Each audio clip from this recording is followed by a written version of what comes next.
Immigration বিভাগ মানে সবসময় বাঙালিদের কাছে একটি আতঙ্কের নাম। সেই ইমিগ্রেশন বিভাগের যিনি পরিচালক রয়েছেন তার সাথে মহাপরিচালক রয়েছেন তার সাথে আজকে বাংলাদেশে মালয়েশিয়া যিনি আমাদের রাষ্ট্রদূত রয়েছেন মোহাম্মদ শামীম হাসান সাক্ষাৎ করেছেন।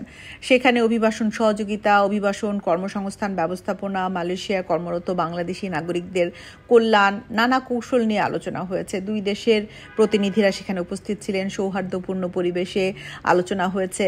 কিন্তু বাংলাদেশিরা যেই বিভাগকে সবচেয়ে বেশি ভয় পায় তার মূল কারণ হচ্ছে যে তাদেরকে ভিসা থাকার সত্ত্বেও গ্রেফতার করা হয়। সেটির নানা কারণ রয়েছে। আপনি এক কোম্পানির ভিসা অন্য কোম্পানিতে কাজ করছেন, ভিসা থাকলেও কোনো লাভ নেই।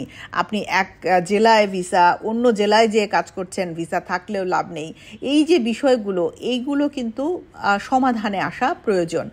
এখানে কমেন্ট বক্সে বেশ অনেকে অনেক কিছু লিখেছেন যে ভিসা থাকার পরও কেটজা চালা বলে ভিসা বাতিল করে লোকদের জেলে রাখা হয়, তারপর দেশে পাঠিয়ে দেওয়া হয়। ভিসা থাকার পরও জেলে যেতে হলে লোকগুলো ভিসা প্রসেস করবে কেন?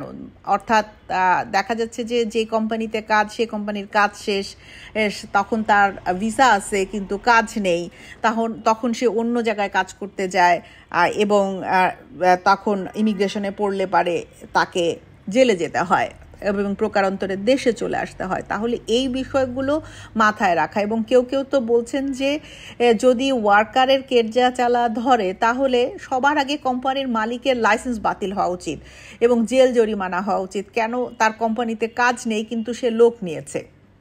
অর্থাৎ শুধুমাত্র সাজা কেন কর্মীর হবে, কোম্পানি কেন এখান থেকে বাদ পড়বে না?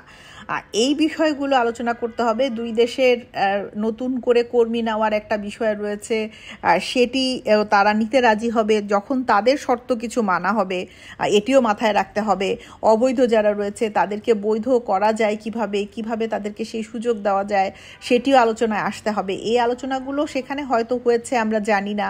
তাদের ডিমান্ড জানায়, আমরা আমাদের ডিমান্ড জানাই এবং শামীম হাসান যিনি রাষ্ট্রদূত রয়েছেন তিনি তো সর্বোচ্চ সিদ্ধান্ত নিতে পারেন না। তিনি সেটি তার পররাষ্ট্র মন্ত্রণালয়কে জানায়, পররাষ্ট্র মন্ত্রণালয় দেশের স্বার্থ হিসাব করে, তারপরে সিদ্ধান্ত নেয়। অর্থাৎ একটি মিটিং সবকিছু নয়, কিন্তু মিটিংটিকে অবশ্যই আমাদের গুরুত্ব দিতে হবে।